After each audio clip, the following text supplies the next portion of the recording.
자, 반갑습니다. 서로 인사하시고. 네. 네. 유튜브 시청자분들도 대단히 반갑습니다. 그리고 멀리에 계신 해외 동포 여러분들도 대단히 반갑습니다. 오랜만에 내려왔는데 또 이렇게 후학들이 훨씬 제가 이런 거 없어도 빛이 나는데 오늘 제목 적기 전에 지금 101기 문문관 수련생이 나오셨어요. 박수 한번 쳐주십시오. 네. 그리고 유튜브 보시는 분들도 101기 문문관 수련생들 축하해 주시고, 그리고 오늘 제목 적기 전에 항상 메모할 게 많으니까 유튜브 시청자분들도 옆에 메모지 준비해 주시면 좋을 것 같아요.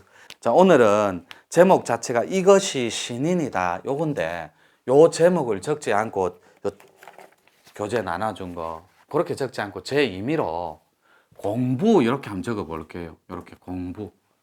우리가 공부하면 머리부터 지끈지끈해요.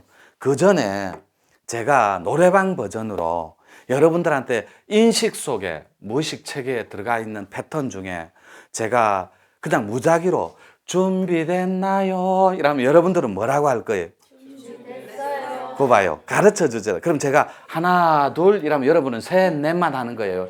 하나, 둘, 셋, 넷. 아주 좋습니다. 수업 분위기. 한 번만 더 해볼게요. 하나, 둘, 셋, 넷. 원, 투, 쓰리, 포. 이런 걸 가능성이라고 해요. 추측 가능성.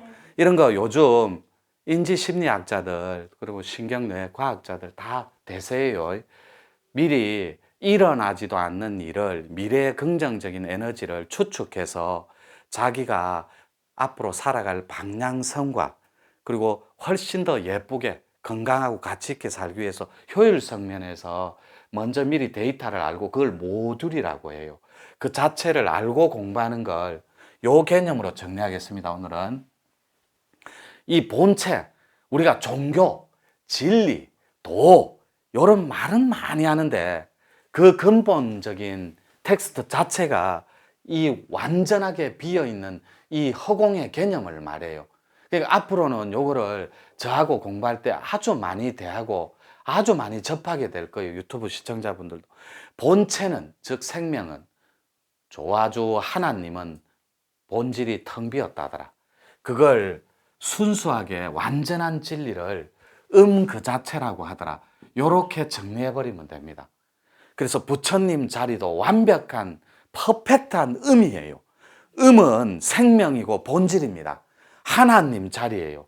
그런데 여기에서 모양이 있는 일체가 나옵니다. 여러분들조차도 요 모양 요 형태로 요거를 양이라고 그래요. 모양이 있는 거. 그래서 삼라만상 일체는 다 양의 성질의 기능이고 그것을 나투는 일체가 본체가 진리 자체입니다. 원래 진리를 다른 말로 새 생명 보급처라고 표현을 해요. 새 생명. 그래서 가장 올바른 진리는 알고 이해하고 그 자체가 되는 겁니다. 그래서 이 완전한 진리가 있다면 이렇게 이 진리는 바른 생명 그리고 고든 마음 뭐 이런 말이에요. 자, 요 진리 공부 들어가기에 앞서서 몇 가지 개념 정리부터 하고 들어갈게요. 여러분들이 보면 여기 몇 페이지에 있냐면 당장 이 페이지에 제가 자주 인용하는 마음편이 있어요. 이 인지심리학자하고 과학자들이 가장 많이 불교 심리학자들하고 텍스트를 인용 많이 하는 마음편이 아리스토텔레스 거예요. 아리스토텔레스는 여기다가 이렇게 합니다. 인지, 그 다음에 정서, 세 번째가 의지예요. 요거를 마음으로 정의를 내려놓았어요. 아리스토텔레스는. 저희들이 펼치는 마음의 체계와 비슷해요. 저는 직업 자체가 도인이기 전에 마음 연구가고 마음 교육가고 그래요. 이 페이지에 보면 이렇게 나와 있죠. 교재에. 요거를 저는 좀 더 쉽게 아주 디테일하게 들어갈 건데 첫 번째는 이렇게 정리합니다. 요 마음은 두 가지 버전이 있어요. 가장 쉬운 버전이.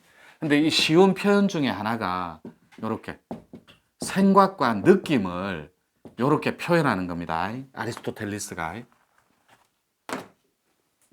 이렇게 많은 심리학자나 인지심리학자들이 쓰는 텍스트가 인지, 정서, 의지를 살짝 농축시켜버리면 그 뿌리 자체가 생각이고 느낌이에요. 그래서 마음의 정의는 뭐다 이라면 생각과 느낌이다.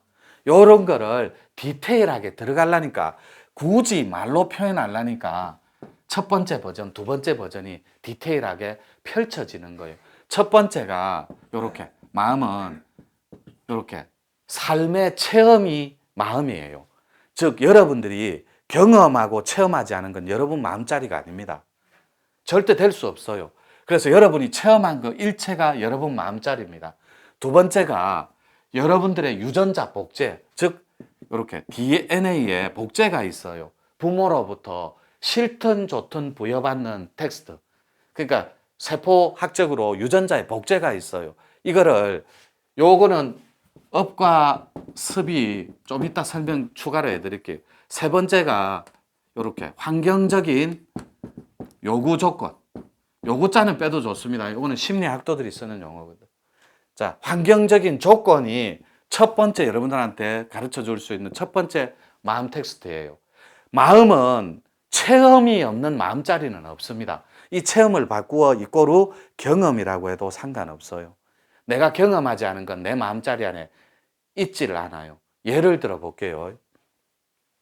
강원도 오지에 사는 산골 소녀가 있는데 한 번도 TV를 본 적이 없어요. 첩첩 산골 오지라서. 그리고 기차를 본 적도 없어요. TV 자체가 없기 때문에. 물론 휴대폰도 없습니다. 그러니까 각종 정보 매체가 없어요. 할머니한테 듣지도 않았어요. 그러면 그 소녀한테 정보가 경험한 체험과 일체의 상이 없기 때문에 기차가 뭔지를 몰라요. 그 소녀는. 타본 적도 없고 본 적도 없고 만져본 적도 없어요. 경험한 적도 없고. 그래서 자기가 느끼고 보고 느끼고 만지고 그다음에 듣고 결과로 알아왔던 일체가 없기 때문에 그 친구 마음자리에는 기차가 없는 거예요. 두 번째는 요 업과 습을 또 잠깐 정리하고 갈게요. 이렇게 우리가 절집이나 혹은 다양한 종교 채널에서 꿈자리만 조금 뒤숭숭해도 내가 업이 있나? 그리고 하는 일이 막히거나 조금씩 몸이 무겁고 또 몸이 약간씩 아프거나 또 약간씩 이견 대립이나 이념의 대립 충돌이 있을 때 다 내 업이다. 혹은 부모 입장에선 자식이 못난 짓을 하거나 또 자식이 시험에 떨어지거나 이러면 다 자기 탓인 마냥 모든 것이 어미가 업이 많아서 그런다니라. 그러면 하다가 안 되면 나와 1인칭입니다. 너 이건 남이에요. 가족이 될 수도 있고 2인칭이에요. 안 되니까 신을 만들어요. 3인칭. 땡겨버려서 기대고 섬기기 시작하면서 요때 요 신이 없는 분들은 뭘 땡기냐면 3인칭을 대상을 업을 땡겨요. 다 내 업이다. 그런데 업이다. 습이다 말은 하는데 업의 정의조차도 정확하게 실체를 모르고 있는 거예요. 우리는 뭐가 업인지. 그래서 마음은 생각과 느낌을 마음이라고 해요. 요거를 방정식으로 풀어내니까 첫 번째가 마음이 뭐다? 체험이에요. 체험은 삶이 없는 체험이 없어요. 삶 속에서 일어나는 일체가 체험이거든. 그래서 마음은 뭐다? 내 삶이다. 마음은 뭐다? 부모로부터 복제된 유전자 복제다. 유전자의 대물림이다. 마음은 뭐다? 환경적인 조건이다. 이렇게 쉬워요. 그것하고 똑같이 업은 뭐다? 인간의 가진 마음입니다. 이렇게. 굉장히 쉬워요. 업이 뭐다? 이러면 인간의 가진 마음이에요. 그것이 풀어 헤치니까 어떻게 나와요? 가짐과 집착으로 풀어지는 거예요. 이게 인류 고통의 근본 뿌리입니다. 인간의 가진 마음에 집착만 없다면 인류가 당면한 종교 간의 대립, 인종 간의 갈등, 기아, 질병 이런 것들이 그런 모순과 위선 그리고 교만한 아주 질서와 균형과 조화에 위배된 고통의 체계를 통째로 뿌리째 없애버릴 수 있는 체계예요. 그래서 고통의 뿌리가 가짐과 집착이라면 업은 인간의 가진 마음이다. 이렇게 정의 내리면 돼요. 그럼 습은 뭐다? 이게 우리 문중의 독특한 철학인데 습관화된 버릇이라고 해요. 습을. 근데 그 버릇이 어디에 찌들려 버리느냐고. 몸에 배여요. 몸에. 그래서 몸짓에 배이고 습관화된 버릇이 말짓에 배여요. 그래서 여러분들이 지금 사랑방 교육자들은 지도자 교육이잖아요. 사회 지도자 교육. 그분들은 적어도 지배자의 패턴을 버려버리고 지도자의 반열에 오르고자 지금 공부 중인 거거든. 자, 그러면 이 말짓에 화, 분노, 증오, 짜증에 점철되어 있으면 혹은 화 잘 내고 분노 잘하고 증오하고 짜증내는데 엉켜 있으면 내 의식 자체, 마음자리가 내 성격이 내 생각이 엉켜 있으면 그분은 말짓에서 드러나는 습관화된 버릇 패턴이 지배자예요. 지밖에 모르는 거예요. 지배자는 내 것, 나의 것에 올인하고 집착합니다. 3대 욕구가 있는데 이 자들을 지배의 욕구의 화신이라 그래요. 좀 전에 지배자입니다 할 때 제 눈을 몇 명 피한 분 싹 있습니다. 네, 다 알고 있어요. 예. 왜냐하면 지배자는 머릿속에 여기서 보고 있으면 이따만한 뿔이 나와 있거든. 그 다음에 가슴 쪽을 보면 염통이 툭 튀어나와 있어. 심술보가. 얼마나 못됐다. 부처되는 거 얼마나 쉬운데. 당신이 하는 따뜻한 말 한마디가 우리 지구를 행복하게 만드는 힘이 있어요. 당신이 하는, 요때도 눈 싹 피하는 분 몇 명 있습니다. 그게 간단하다니까. 나는 지배자인가? 내 것에 올인하고 나의 것에 집착하는가? 간단해요. 어떻게 알죠? 말짓을 보면 돼요. 하는 말마다 저급하고 하는 말마다 졸렬하고 하는 짓마다 상처 준다면 퍼펙트한 지배자예요. 지배자의 삶은 미래지향적인 게 아니라 발 아래만 쳐다봐요. 작은 것에. 당면한 문제가, 즉, 요 지배자들의 삶이 왜 힘드냐면 복잡하고 어렵고 왜 지배자들이 엉킨 삶을 살냐면 업습에 찌들린 채 이 사람들의 미래는 절대로 긍정적이고 밝지 못해요. 요런 짜증돌이들이 하는 패턴, 이 말짓은, 몸짓은 말할 필요가 없어요. 몸짓 자체가 굉장히 폭력성을 띠고 몸짓 자체가, 예를 들어 볼게요. 이런 불필요한 책상이 있으면 이것은 여기에 안 어울리는구나. 다음에는 치우자. 우리 여기 안 어울리니까. 이렇게 부드럽게 말해. 이게 뭐야 이거? 이거 갖다 치워 이거. 빨리 치워! 이렇게 얘기를 해요. 전형적인 제 스타일이에요. 요거는 여러분 말짓을 한번 봐요. 예를 들어 엄마가 좀 전에 제가 그랬잖아요. 영혼백이 있으면 따뜻한 말은 혼에서 나가요. 가슴에서. 그래서 왜 엄마가 자식 먼저 보내면 뭘 하고 그래요? 가슴에 묻는다. 혼집에 묻는다. 세월호처럼 남편 잃으면 뭐라고 불러요? 미망인? 그러면 부인을 잃으면 호래비? 뭐 미망인, 과부 뭐 이러도 편하죠. 자식 잃으면 사전적 붙일 단어가 없습니다. 그래서 가슴에, 혼에 묻는다 그래요. 근데 영혼백이 있으면 내 혼이 예쁜 사람은 하는 말마다 예뻐요. 그래서 나한테 배를 빌려준 엄마한테, 어머니한테 우리끼리 말로, 여러분들 좀 나이 드신 분들은 엄마 배 마사지 크림으로 한번 해줘 본 적 있어요? 한 번도 없습니다. 내한테 배를 빌려준 엄마한테. 부처되는 게 여러분들은 복잡할 것 같죠?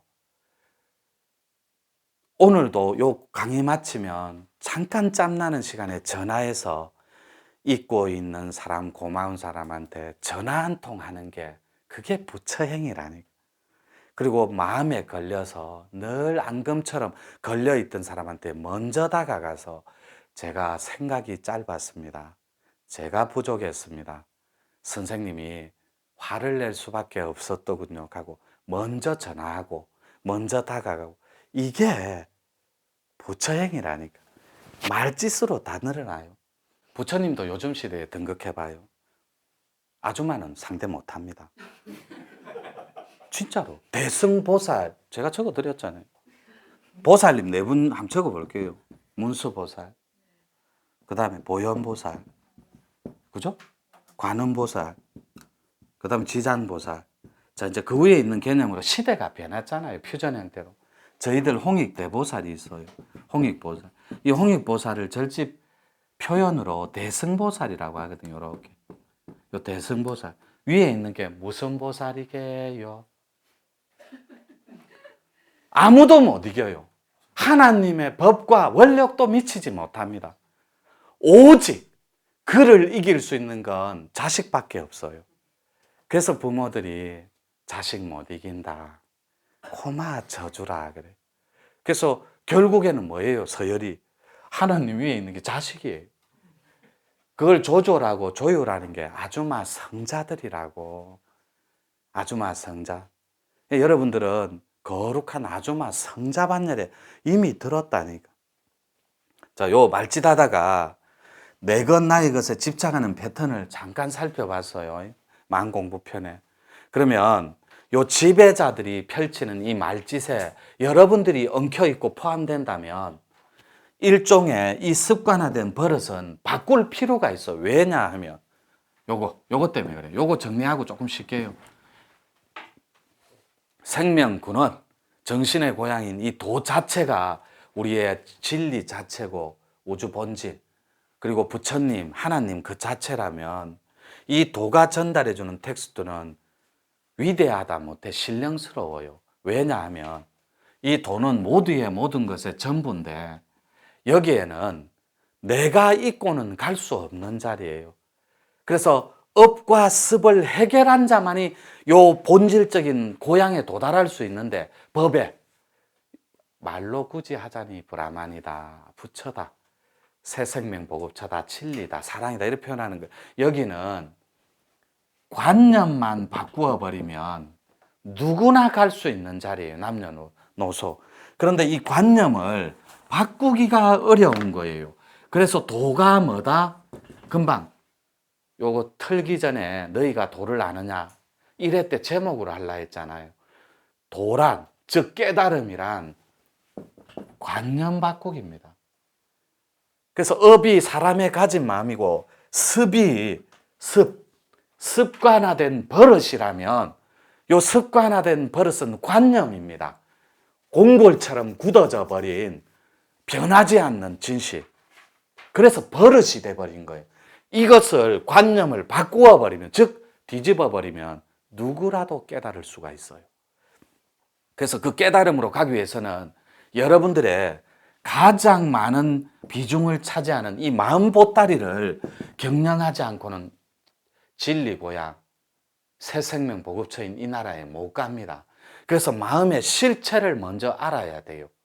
그래서 이렇게 마음의 실체, 아직 두 번째 것만 적어 하고 요 장은 마무리 할게요. 이게 첫 번째 버전이고 두 번째는 이렇게 인식이 있어요. 요거는 사물에 대한 이렇게 이해예요. 이렇게. 그 다음에 여기 감정이 있는데 요게 기쁨과 슬픔이에요. 이렇게. 세 번째가 의지예요. 이거는 작용이거든. 결과로 드러나는 거예요. 요게. 요렇게. 요게 A 버전이고 B 버전인데 인식, 감정, 의지 요거랑 똑같아요. 인지, 정서, 의지. 아리스토텔레스 마음 편하고 제 거는 굉장히 닮아 있어요. 다 있고. 그래서 이렇게 정리해서 조금 한 5분만 쉬었다가 두 번째는 어떻게 하면 이 마음의 체계를 가지고 업과 습을 소멸한 채 요 진리 나라에 다가갈 수 있을지 또 재미나게 한번 풀어볼게요. 잠깐 쉴게요. 네.